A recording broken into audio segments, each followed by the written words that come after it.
Welcome back to Nick Lenz's Comic Corner, Classics / Non-Classics. This is episode number 1222 and Doubleshot number 1116. Now, I was planning to do this last night, but the thing is, by the time I finally got to it, after finishing up my One Piece review last night, it was 11 o'clock, but it's only 7:30, so I figured, though, why not do it? Okay, I have two trades. One is a trade released very recently.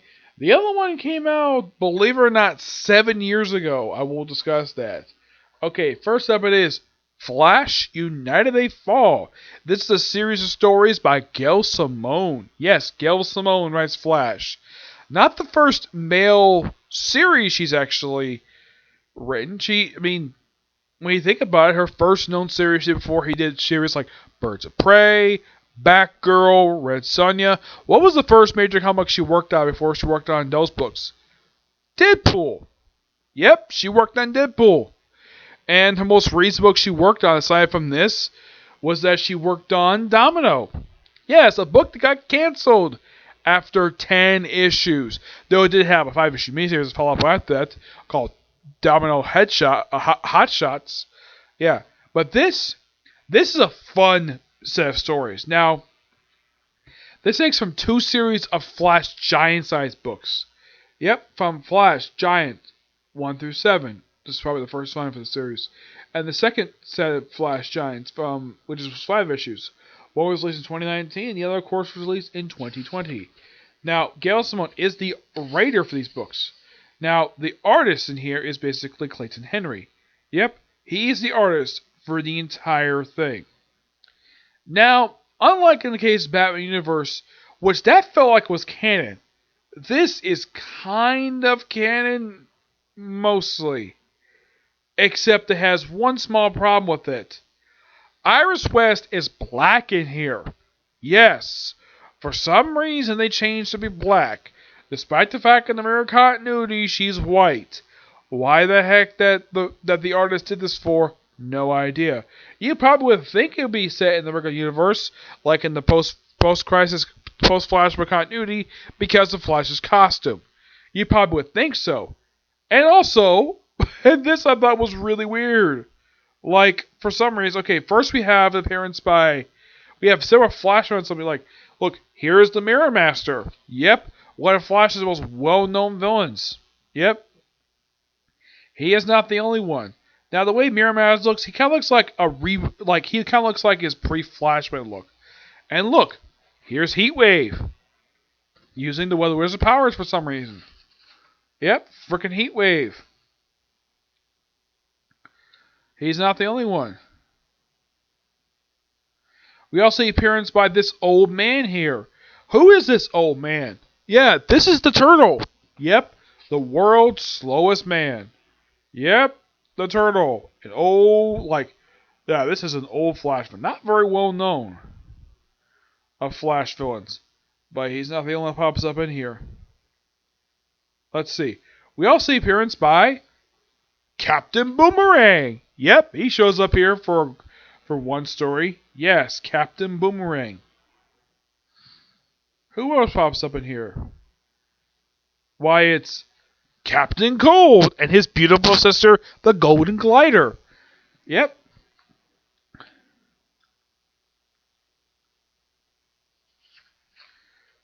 Yeah, and they're here interviewing with Iris West. Now, here is basically Captain Cold in his costume. Now, those of you familiar with the look that... Now, in the case of Mirror Master, they got his costume right. His costume's fine. Heatwave, it's pre-Flashpoint. This looks like... the way that Captain Cold's costume looks here, it looks like it's a bit of a mixture of basically post-Flashpoint and pre-Flashpoint. Oh yeah, let me show what Iris looks like in here. Yes, this woman is Iris West. Now you're probably thinking, wait, that's not Iris West. Who the heck is this person? Because clearly by appearance, that is not Iris West. And you'd be right. But all the characters say this is Iris West, despite the fact by appearance, like I said, it's not Iris West. But here's a non-Flash one pops up in here. Amazo. Yep, an old JLA villain. Yeah, I believe he's a creation of Lake Gardner Fox. Because if I remember, I think he made his first appearance in. Let's see, what was his first appearance? Oh yes, it was Brave Bull number 30. Yep. Now who else pops up here? Why the Weather Wizard wearing his pre-Flashpoint attire? Yep. This was the outfit he was wearing pre-Flashpoint. Not his debut attire. That's where he had a mask. He stopped wearing a mask years ago. Yeah, he did. Let's see. There's actually a few other people pop up in here. Yeah, one I'm like, okay, aside from Iris, this is clearly not this character just by his costume because he never wore the costume like this. Also, King Shark, another not Flash villain, pops up in here. Now you're probably thinking, how the heck is King Shark not a Flash villain? He showed up on the Flash. He isn't. He's an enemy of Aquaman and the Connor Kent Superboy. The only reason why he showed up on the show was because he was part of the Suicide Squad, which that part is true. He was part of the Suicide Squad in the comic books. And my only guess is the reason why Gail Simone threw him in here, because he fought him on the show, so why the heck not? Yep. Let's see.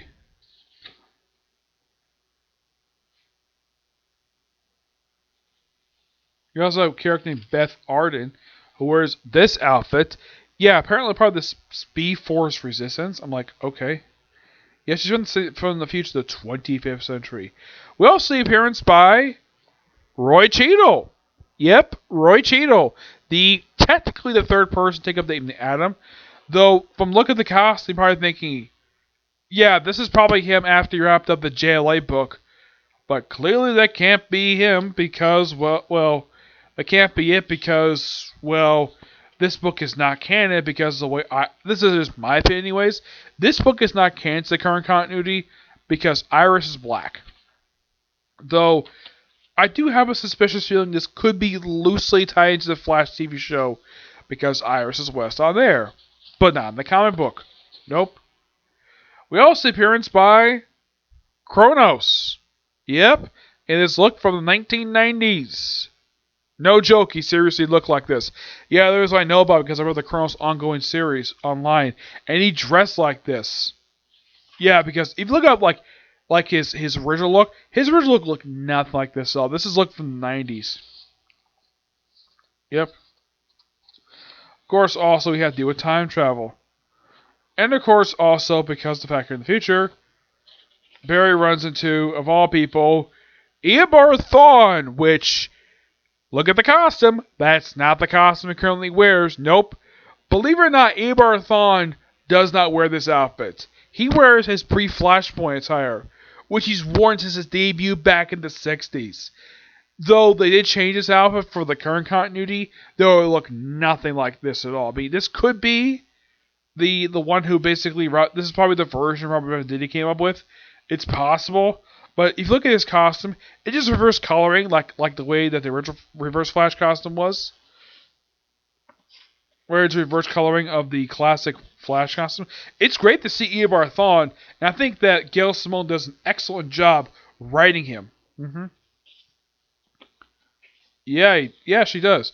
We also see, now, like a Batman universe, guess which character shows up in here because it's a mini-series followed by DC Comics because the whole pandemic's up.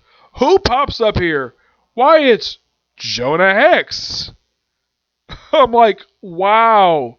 Because we have to evolve time travel because Batman Universe did the same thing too. We have the appearance by Jonah Hex somehow.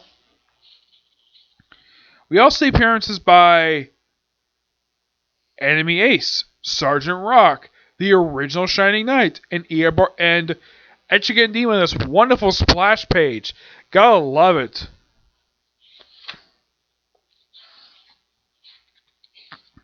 But all in all, this is great.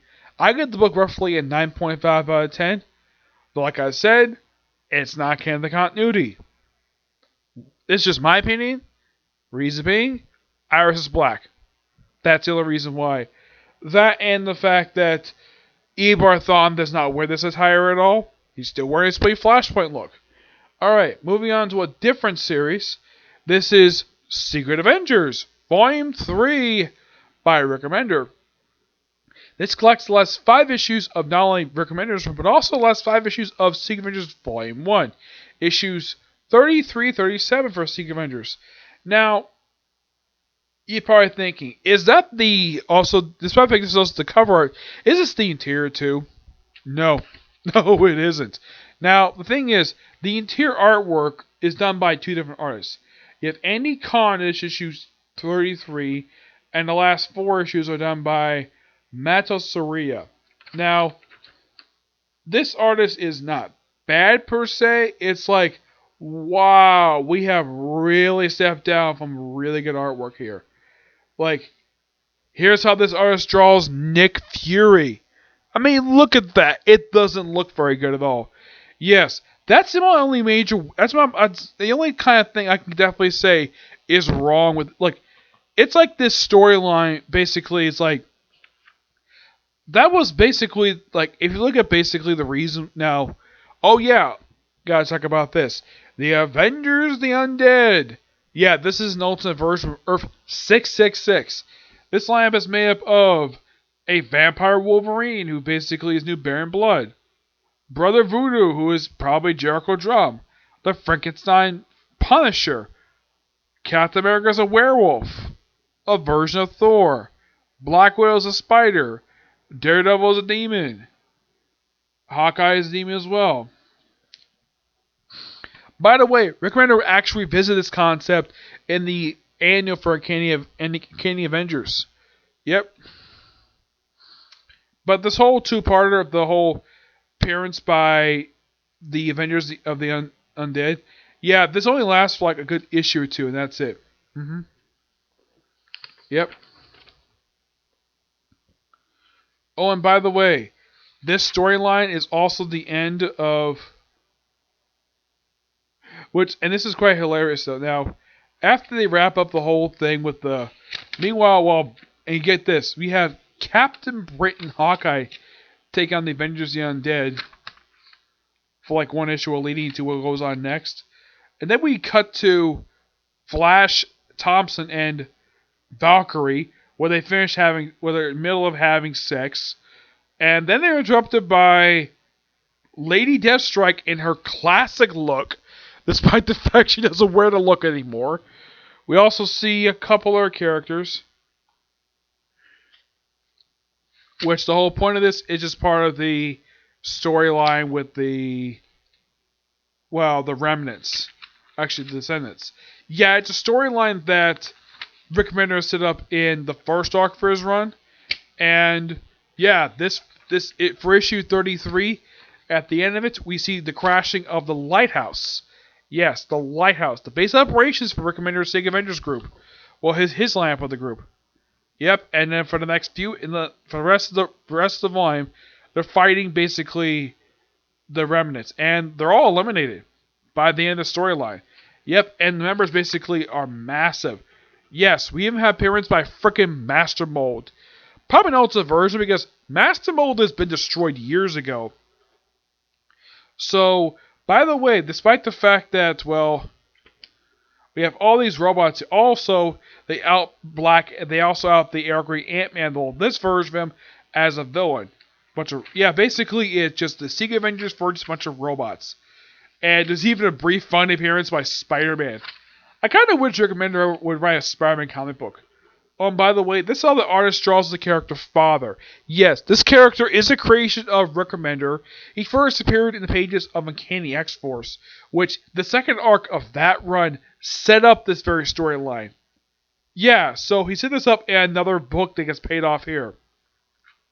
Because why the heck not? So, yeah. Despite the fact we have this robot storyline, the storyline is good. There's nothing wrong with it. It's a good, well thought out story. The problem is the artwork. Yeah. It's not all that good. It's okay in some places. But that's the overall really biggest problem with the storyline, is the artwork. Yep. And at the end of this, the Secret Avengers pretty much disband. Yeah, the original lineup that Ed Brubaker first assembled back in issue 1, though the group did receive some changes when Rick Remender took over the book. And basically, since the Descendants were killed by the Human Torch, which he disappeared for over a year. But this overall was really good. Final thoughts on this entire first volume and Rick Remender's run. Yes, I have the entire thing. This is all these trades here are the first volume of Secret Avengers. The first volume by Ed Brubaker. The second volume, which got the hardcover. This actually got Comic-Con, believe it or not. Yep, I was so happy to get my hands on this series because I love this thing. It's a damn good series. Yeah, and we started with really awesome artwork, and we have just Diodato. Now, here's the thing. Ed Brubaker had one artist for his whole run, Mike Diodato. Great artist. Then we have the Fear Itself time, which had a couple of different writers with it. We had Nick Spencer and Colin Bunn with it. Yeah, basically, it's one of like 2 times. Yeah, that's the thing about this series. Only twice in this entire first volume run that actually had tie-ins to an actual crossover going on. First was Fear Itself, and then was AVX. Here's the Warren Ellis brief run. Yeah, Warren Ellis had a very brief run. A run that was 7 issues. And this was it. The funny thing is, basically, the Brubaker lineup, this changed as soon as he wrapped up this book. Because, like, War Machine, Moon Knight, and Sharon Carter all removed from the roster. As far as I can tell, there was no reason for it at all. Yeah, and then we have the Rick Remender run, which started out with really good artwork. Yeah, Arthur Adams, from what I can tell, I think he did all the cover art for this run, which is really good. But the overall problem is, by the time we get to the last book, the artwork is like a big downgrade. Now, you're probably going to be asked, okay, what the heck happened to all the lineup after, like, what happened to this lineup after this run wrapped up? Well, Hawkeye stayed with the book.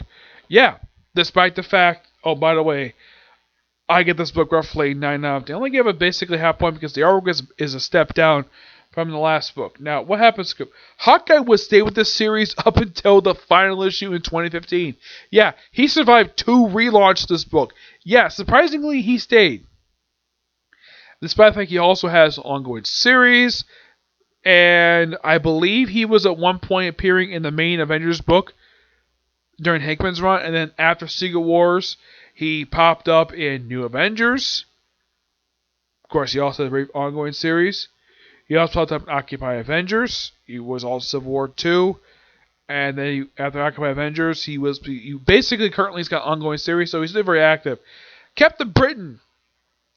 What has he done in the last 7 years? Well, not a lot, because I think like right after they wrapped up this book, they had him appear in like one arc for Amazing X-Men, and after that he did nothing for about 3 years, until he popped up in Andy for X-Men Gold. And then he popped up recently in their book, and I think he popped up recently in Excalibur. But that's been it for him. He has done very little. Beast went back to the X books, where Bendis wrote him to be a joke. Well, not much a joke per se. Well, you kind of say it that way. Basically, he did a lot of dumb things, like bringing the original 5 X-Men. Basically, in universe, he was blamed for that, and he got a new look, which he still got this very day. He was in a relationship, as far as I can tell, with Abigail Brand. Unknown if it's so active or not, because this relationship was done by Joss Whedon, believe it or not. He's the one who started this relationship, and for some reason, a lot of writers don't mention it. I'm like, really? Beast is in a great relationship with a fantastic woman like Abigail Brand. At least unlike Maria Hill, Abigail Brand is not meant to be a complete jerk a lot of the time. She actually is a pretty decent person. Probably because she's a Joss Whedon creation, unlike Maria Hill, who is a creation by Michael Bendis. But Beast basically mostly has been confined to the X-books for the past 7 years. I mean, he appeared in the all-new X-Men a lot of the time. He appeared in Wolverine. He basically was a starring character in the first line of Wolverine the X-Men. That's where he mostly appeared for a lot of this period of time. And then he popped up IVX. He hasn't done a lot since his book ended. Not really. What about Flash Thompson, a.k.a. Venom? Well, after this book ended, he his ongoing series ended this year due to pettiness, believe it or not. Yes, pure pettiness, because his book, and this is what I've heard, his book outsold Superior Spider-Man, so cancel the book along with Scarlet Spider. I wondered for like 4 years, like, why the heck would you end this great series? The answer, because that book dared outsell Superior Spider-Man. So that book was ended after 42 issues. Scarlet Spider was ended after 25. The Rick Remender was around the book at that point was Cullen Bunn. And then he popped up in Guardians. He also had another ongoing series, Ben Space Knight. And then that abruptly ended, 15 issues. And then Flash lost the symbiote. Went to Lee Pierce. Went back to Eddie Brock. He fought Eddie Brock over it. And then, of course, became Anti-Venom after that. Then he died. Yep, Flash Thompson died. I think that killing him off, in my opinion, was a really dumb idea for Slott to do in his penultimate issue. And then he briefly was revived in like one issue of Danny Coulson for Venom. But that's been it. Oh, by the way, here's kind of the strange thing. Like in the case of Amanda Franklin, there's been barely a reaction from the Marvel wide universe about Death of Flash Thompson. I mean, yeah, we got a reaction from Peter. We got a reaction from Mary Jane, J. Jonah Jameson. Eddie Brock got a reaction of him. But did anybody else get a reaction of knowing about it? Not really, no. Not even his own freaking girlfriend. Valkyrie. Yes, Valkyrie. Their relationship was barely acknowledged. I mean, he was mentioned like a couple times in Space Knight, but that's it. Yeah, an absolute great couple that was like one of those times where other writers just ignore what other writers established. It was kind of the same thing with Hawkeye and Spider-Woman. Yeah, that was one of the biggest cases of this. That was one of the biggest cases of like, oh, we have this great relationship between Hawkeye and Spider-Woman and have all the rest of our copywriters just ignore it. Don't even mention it at all that they were a couple and then they broke up in Infinity War. Okay? So what happened to Valkyrie after this? Well, once this book ended, she did very well. Not a lot. She was part of a couple group books after this. She's part of Asgardians of the Galaxy. She was part of the Fearless Defenders. She popped up in Illusion in Famous Space Knight. She also popped up in the AVX tie-in for Avengers World. And then she got killed by Malekith in War of the Realms. That's it. That's literally all Brian Helder has done. Okay. Well, let's see. Hank Pym. Well, he has done very little. Like, seriously, he has done very, very little. Even less than Captain Britain. I mean, what did he do after this? Well, he still had Avengers Academy. For as long as it lasted for. He had that for like another year. Before the book got canceled, Avengers Arena, and then Avengers the Cover, and he popped up in like Infinity Hunt. Basically, his appearances were very sporadic, and then apparently Rick Remender killed him off in the Rage of Ultra one shot, and then of course that was later on done just recently by Gary Duggan when they had him separate, and he's back normal, but he's not doing much of anything. Yeah. What about the Black Ant? Well, he's occasionally popped up in Marvel Universe, but his most recent appearance was popping up in the storyline The Hunted, which was really good, by the way. But what about the rest of the lineup? Let's see. The Black Widow. She's still very much active. Yeah, she was part of this group. She actually stayed with this book. Yeah, even like Hawkeye, she stayed for 2 straight volumes. And she didn't appear a lot. Like, once this book ended, like, she popped up she had a brief ongoing series, a couple of them. She had miniseries. She also briefly died. Yeah, she died. Got killed by evil Captain America by having her face smashed by a shield. Yeah, somehow that broke her neck, even though that this is legally impossible. Somehow he hit her hard enough for that to happen. Okay, fine. Let me think here. I'm trying to think. What was the other members of this lineup? Let's see. Well, Human Torch. Well, once this book ended, he disappeared for an entire year. He didn't pop up again until All New Invaders, which was in that book up until the series finale. After they popped up Fantastic Four, which appeared for like a couple issues toward the end of Jay's Armstrong for that book. And he most recently appeared in the most recent Avengers book by Chip Zdarsky. That's been it for the Jim Hammond Human Torch. Yeah, and that's pretty much it. Now, the book would later continue, even after this, for 2 years. And 2 relaunches, believe it or not. Now, the first relaunch, not really big an issue with that one because that was part of our Now initiative. But then we had a relaunch again with Alex Knopp. First, we had Nick Spencer of the book, which I have a chance. I'm gonna get my hands on the last trade that collects his run. I'll get my final thoughts overall in the series, which the run was actually pretty good. But in the case of the next volume, well, which is a continuation of that second volume, well, they had to do this thing where, oh yeah, new writer in the book, gotta hit that restart button, because that's typical Marvel. It's their most usual MO. Yes, new writer comes in the book, gotta hit that restart button. Apparently, the only book that never got that memo was Star Wars. Yes, because has anybody noticed this about Star Wars up until very recently? Where apparently, like, every time that Star Wars changed writers, matter of fact, changed writers twice over the course of 75 issues. And yet, the book was relaunched after Greg Pak wrapped up his run for the book. Not the Jason Aaron wrapped up his book. Nope. Kieran Gillian? Nope. Took out the Greg Pak to do it.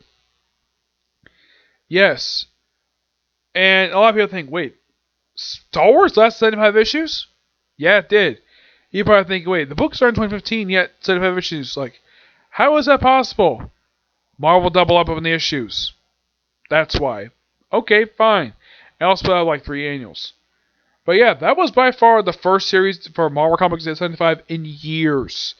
Like, because the recurring joke that fans have at Marvel, aside from the fact they're obsessed with #1, is that they're afraid of issue 50.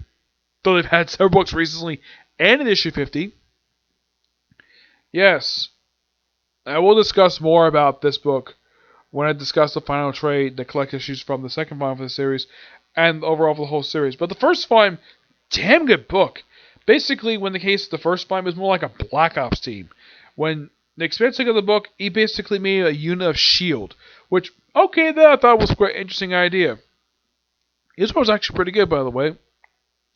I'll discuss more about that when I get a chance to my hands on the second trade that collected issues from Volume 2, which I'll give at that point my final thoughts overall on the entire series, because this series is just really good. No denying that it's had great writing. Yeah, though Alexis Knott was interesting to say the least, has interesting ideas. But I will discuss more about the stupid lie that Axel Alonso told when the book ended in 2015. Like, oh, the book is in... We had plans that book. It's been 5 years since the series ended, and nothing. Though I kind of was surprised that when this book ended back in 2013, like, when the book restarted, and... Oh, and fun fact, when Rick Remender ended this book, he also ended his Uncanny X-Force. He was also working on 2 other books at the same time as this. Besides this book, he was working on 4 books. This one, Uncanny X-Force, Uncanny Avengers, and Captain America. And in this book, same time he ended Uncanny Avengers, though he continued with the Uncanny Avengers and Captain America for another year before he left both those 2 books. And of course, he basically did Access, and he did like one miniseries for Secret. He did do the second volume for Uncanny Avengers, which was only 5 issues, and then he did like all new Captain America, and of course the miniseries for Secret Wars, and that's it. Yeah, Rick Remender he basically stuck to 2 series, and then once the series were relaunched, because of course Marvel had relaunched, despite the fact it was still the same writer. The Uncanny Avengers had a good reason, because it was basically after crossover. Only Captain America, because, well, probably one of the first to start with it. And he had Hail Hydra, and that was it for Rick Remender. Yes, a guy who basically wrote a lot of good books that Marvel just doesn't treat his books properly.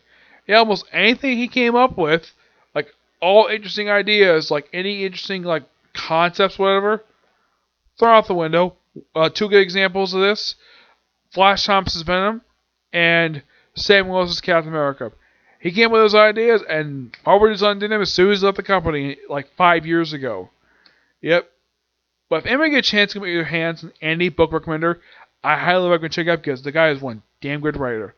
Now, this is by far the only book I can think of for recommender I've actually fully finished because I still haven't finished episode 1 for Punisher, Uncanny Avengers, or even Uncanny X-Force. Those 3 books I have not finished reviewing yet that I can think of. But I'm sure there's probably others. I have read like one of his one-shots, Rage of Ultron, which is really good. So I basically, thanks for viewing this, I reviewed, I'd say about 20% of the stuff that he's written. 20 to 30% I'd say. But I do plan to review more stuff for recommenders soon in the future. Yep, so that's it for this particular review, and that's probably it for videos today, because I don't think I'll have anything else to review today, okay? So, until you see the next video, which will be tomorrow, which will be a second chance wants to hang out. Fire Force, and is it wrong to try to become girls in a dungeon? And maybe Kegro-san wants to hang out. Love is War. Maybe come out tomorrow, it just depends. I'll check the thing soon. Or also it could be Dean Princess. I hope that comes out tomorrow because I really look forward to episode 3, okay? To the next video. Bye.